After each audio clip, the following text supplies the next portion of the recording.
Good morning students. तो अपन लोग chapter पढ़ रहे थे रूलिंग द कंट्री साइड, और यहाँ पे अपन ने परमानेंट सेटलमेंट जो है पढ़ना स्टार्ट कर दिया था। परमानेंट सेटलमेंट का अपना लास्ट के दो छोटे छोटे पैराग्राफ बाकी हैं, तो वहां से पढ़ना स्टार्ट करते हैं। The British and zamindars also faced a bit due to the feature of the settlement. अब परमानेंट सेटलमेंट ऐसा नहीं है कि ब्रिटिश लोगों को जमींदार लोगों को फायदा ही फायदा हो रहा था, उन लोगों को भी थोड़ी बहुत जो है परेशानी उस चीज से हो रही थी। अब वो परेशानी क्या थी वो आगे पढ़ेंगे अपन। As the revenue was fixed and regular, परेशानी ये थी कि जो रिवेन्यू था वो फिक्स था और रेगुलर था कि भाई इतना ही अमाउंट आना है और इस डेट को ही आना है। अब ये परेशानी कैसे बनी वो पढ़ेंगे आगे। इन केस ऑफ ड्रॉट, कि अगर ऐसी कंडीशन में अगर ड्रॉट की सिचुएशन बनती है, when peasants were unable to pay revenue, तो ऐसी स्थिति में पीजेंट जो होंगे, किसान लोग जो होंगे, वो जो अपना रिवेन्यू है वो पे करने में अनेबल हो जाएंगे। जमींदार्स वर forced to pay revenue to the British, तो ऐसी स्थिति में उन जमींदारों को खुद के यहाँ से उस रिवेन्यू का पेमेंट ब्रिटिश लोगों को करना पड़ता था। तो ये प्रॉब्लम तो थी, जमींदारों को फेस करनी पड़ती थी। Zamindars who fail to pay the revenue to the company lost their title of zamindari. अब अगर कोई जमींदार फेल होता है उस रिवेन्यू को ब्रिटिश लोगों को पे करने के लिए, तो ऐसे में ब्रिटिश लोग क्या करते थे, उन जमींदारों से उनका जो टाइटल था जमींदारी का वो उनसे छीन लेते थे। तो ये सारी प्रॉब्लम फेस कर रहे थे जमींदार लोग। व्हेन द प्रोडक्शन इंक्रीज, अब सिचुएशन एकदम अपोजिट बनती है कि अगर प्रोडक्शन बढ़ जाता है, उत्पादन जो है खेतों में और बढ़ जाता है, the company never benefited from it, तो ऐसी स्थिति में कंपनी को कभी भी बेनिफिट नहीं होता था। क्यों? क्योंकि उनका तो जो रिवेन्यू है और जो टाइमिंग है वो सब कुछ फिक्स है। Also they could not increase the revenue as it was fix, और जो ब्रिटिश लोग थे वो उस रिवेन्यू को बढ़ा भी नहीं सकते थे। क्यों? क्योंकि ये सब कुछ ऑलरेडी फिक्स था। तो इस तरीके से परमानेंट सेटलमेंट की कुछ परेशानियां जमींदार लोग भी झेल रहे थे और कुछ परेशानियां ब्रिटिश लोग भी झेल रहे थे। Thus the permanent land revenue settlement involved three parties। तो इस तरीके से परमानेंट रेवेन्यू सेटलमेंट जो था इसके अंदर मेनली तीन पार्टी जो हैं एक तरीके से इन्वॉल्व थी। पार्टी कौन कौन सी थी? द गवर्नमेंट, यानी कि जो ब्रिटिश गवर्नमेंट थी वो थी। सेकंड थे जमींदार, जमींदार लोग भी इसके अंदर शामिल थे। और तीसरे थे पीजेंट्स। ऑफ कोर्स पीजेंट्स वो नहीं है वरना रेवेन्यू लेंगे कैसे, तो ये तीन लोग इसमें मेनली शामिल हुआ करते थे। एज पर दिस सेटलमेंट, इस सेटलमेंट के तहत The role of the government and जमींदार was fixed। जो गवर्नमेंट थी और जो जमींदार थे उनका जो रोल हुआ करता था वो एकदम फिक्स था कि उनको इतना मिलने वाला है, उनका ये काम होगा, इस तरीके से चीजें फिक्स थी एकदम। But the role of peasants was not at all defined। लेकिन अगर बात की जाए पीजेंट्स की तो उनका रोल एकदम फिक्स नहीं था। क्यों? मान लीजिए ड्रॉट पड़ गया तो अब वो लोग कहाँ से देंगे उत्पादन करके? मान लो एक्स्ट्रा हो गया तो उनको एक्स्ट्रा उत्पादन देना नहीं है। क्यों? क्योंकि रिवेन्यू फिक्स है। तो इस तरीके से क्या है, जमींदार और गवर्नमेंट के तो जो काम थे वो फिक्स थे, लेकिन पीजेंट्स के बिल्कुल नहीं थे।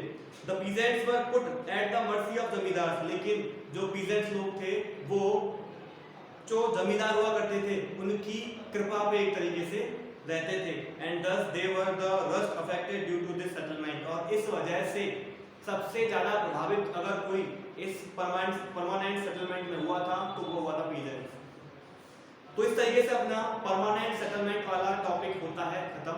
अगला टॉपिक है महलवारी सिस्टम।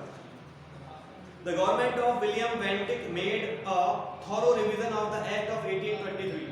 जो गवर्नमेंट थी उसमें विलियम वेंटिक नाम के पर्सन थे, इन्होंने एक एक्ट बनाया था 1823 में। And thus the Mahalwari system was introduced, और इस एक्ट के तहत महलवारी सिस्टम 1823 में लागू किया गया। They realized that the result of the regulation of 1822 was nothing other than widespread misery। और जो विलियम बेंटिक थे और जो इनके साथी लोग थे जो कोर्ट ऑफ डायरेक्टर्स में शामिल थे, इन लोगों ने एक चीज फील की।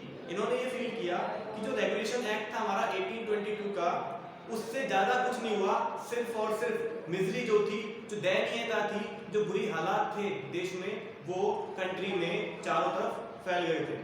After a prolonged consultation, the government finally passed a new regulation in 1833।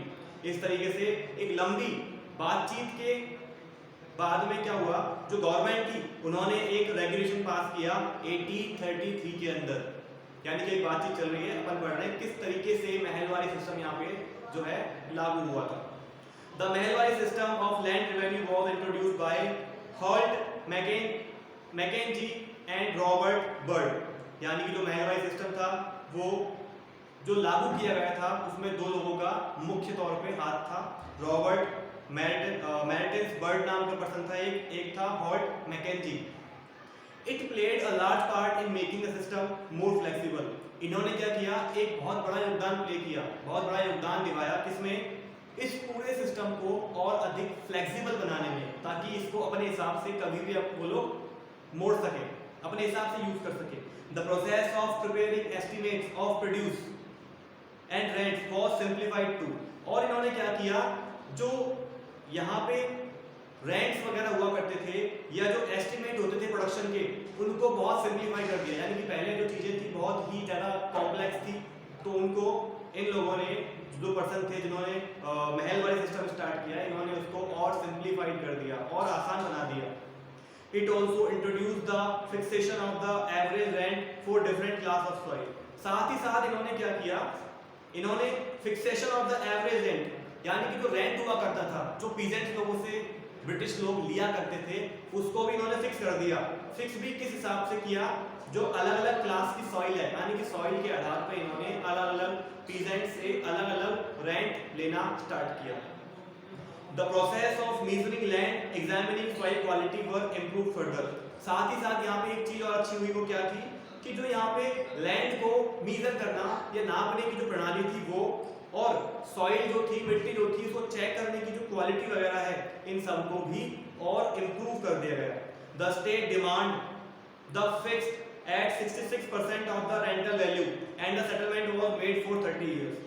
और जो स्टेट जो था, यानी कि जो इंडियन गवर्नमेंट थी उस समय की, ब्रिटिश गवर्नमेंट, उन्होंने फिक्स कर दिया कि इनको 66% जो है रेंटल वैल्यू के बराबर रिवेन्यू चाहिए, पहली बात तो, और जो ये महलवारी सिस्टम है ये 30 सालों तक वैलिड रहेगा। Mahalwari system one of the 3 main revenue system of land tenure in British India. अब जो महलवारी सिस्टम था ये 3 मुख्य रिवेन्यू सिस्टम्स में से एक था ब्रिटिश इंडिया के अंदर। The word Mahalwari is derived from the Hindi महल। जो महलवारी वर्ड है, इसमें जो आगे का वर्ड है महल, ये क्या है, एक हिंदी वर्ड है जो कि महल शब्द से बना हुआ है, मीनिंग अ हाउस और बाय एक्सटेंशन अ डिस्ट्रिक्ट, जिसका मतलब होता है एक घर या फिर एक डिस्ट्रिक्ट के समान जो है फैला हुआ क्षेत्र। In this system the land was divided into mahals. और जो महलवारी सिस्टम था, इसमें था क्या, जो पूरा का पूरा लैंड हुआ करता था उसको ये लोग बहुत सारे पार्ट्स में डिवाइड कर देते थे। ईच महल कंप्राइज 1 और 2 विलेजेस। जो इन्होंने लैंड को डिवाइड किया है, हर एक लैंड को महल कहते थे, और इस तरीके से एक या 2 विलेज मिलकर के एक महल बनाते थे। Ownership rights were wasted with the peasants. और जो ओनरशिप राइट्स हुआ करते थे वो पीजेंट्स के पास में जो है हमेशा रहते थे, यानी कि ओनरशिप राइट पीजेंट्स को ही दे दिए गए महलवारी सिस्टम के अंदर। The village committee was held responsible for collection of the taxes. और साथ ही साथ टैक्सेस के कलेक्शन के लिए जो विलेज कमेटी हुआ करती थी उसको रिस्पॉन्सिबल ठहराया गया कि भाई अगर किसी विलेज से तुम्हें रिवेन्यू कलेक्ट करना है तो उसका काम सिर्फ और सिर्फ विलेज कमेटी का ही होगा। तो यहाँ पे अपना खत्म होता है महलवारी सिस्टम। यहाँ पे अपन ने सीखा कि महलवारी सिस्टम जो है वो किसने लागू किया, और यहाँ पे महलवारी का वर्ड का अलग अलग क्या है डेफिनेशन, महल कैसे बनता है, यहाँ पे ओनरशिप राइट्स किसके पास हैं, यहाँ पे जो रिवेन्यू है वो कौन कलेक्ट करेगा। कल के जो चैप्टर है, कल का टॉपिक होगा वो अपना होगा रेआउट वाली सिस्टम। आज के लिए इतना ही, थैंक यू।